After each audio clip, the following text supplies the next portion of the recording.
Carl, there was a big crowd yesterday at the public workout and another big crowd here today. How much of a lift does that give you ahead of Saturday's fight? It always gives me a lift to see the support that I get. It's fantastic. I don't think there's another fighter in Britain or Ireland that get this sort of turnouts, the public workouts and the press conferences, so it's great. I think the weigh-in's going to be another spectacle in itself tomorrow. I'm looking forward to that. But it's always good. It's very humbling that they come out and show their support. There was a bit of a comedy show today, a bit of sort of verbals from Chris Avalos. Do you expect more of the same tomorrow at the weigh-in? I don't know, to be honest. I'll see. I'll be able to gauge how up for it that he is for the fight tomorrow at the weigh-in. You can get a lot from that, and I expected all that stuff today. You know, he talks a lot of crap. I was used to it. He had his manager spouting, and he had his ma over there shouting as well. So they're all trying to get behind him to fire him up a bit, but I think he knows deep down that he's going to lose this fight. What are the differences between this and the Kiko Martinez fight in terms of style?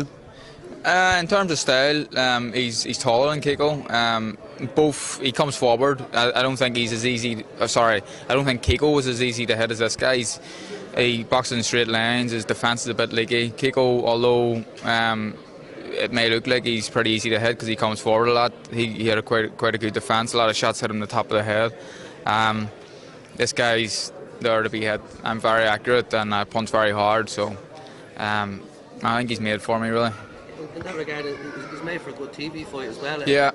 And he's hit, and you probably could, you know, if you land clean, you might get a stoppage on TV, and he's come forward as well. If you fought Jonathan Romero, was he in trouble? Whatever way he fights me, I think he's in trouble. I think he's fought most of his fights. He has fought that sort of way against, like he did against Jonathan Romero. He comes forward.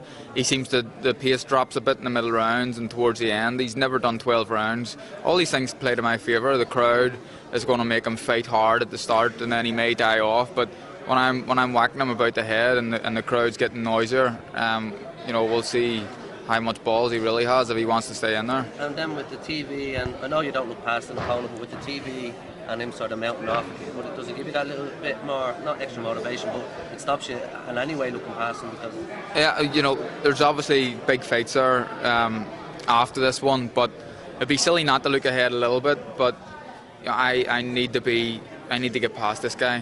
Does mountain help in that regard? No. You know, it doesn't matter. You know, if he come over, and the most pleasant guy I ever fought was Jeremy Parody. You know, and I still wanted to take his head off. You know, so it doesn't matter what he says, because you know I'm doing this for my family now. I've already won a world title.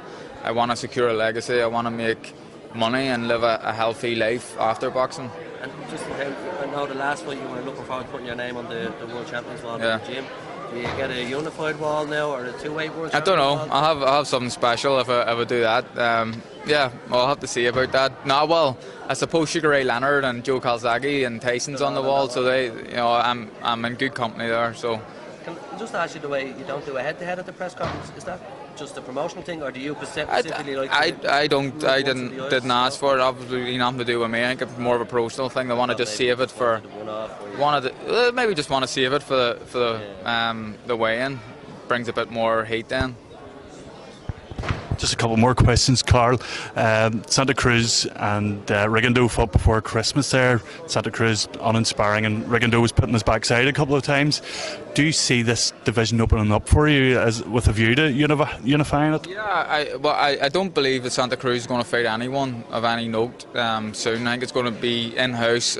He may fight Mares at featherweight before he fights me or Rigondeaux. I think Rigondeaux is seen by most people as the top guy in the division. I believe I can beat him.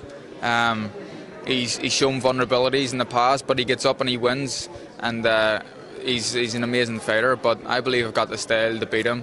But again, this is the guy I'm looking to, Chris Avalos, on Saturday night. If I don't beat him, fights with Rigondeaux, Quigg. I'm not going to say Santa Cruz because I don't think he'll fight anyone. They don't happen. And then just one final question then, in terms of the outlook to the fight.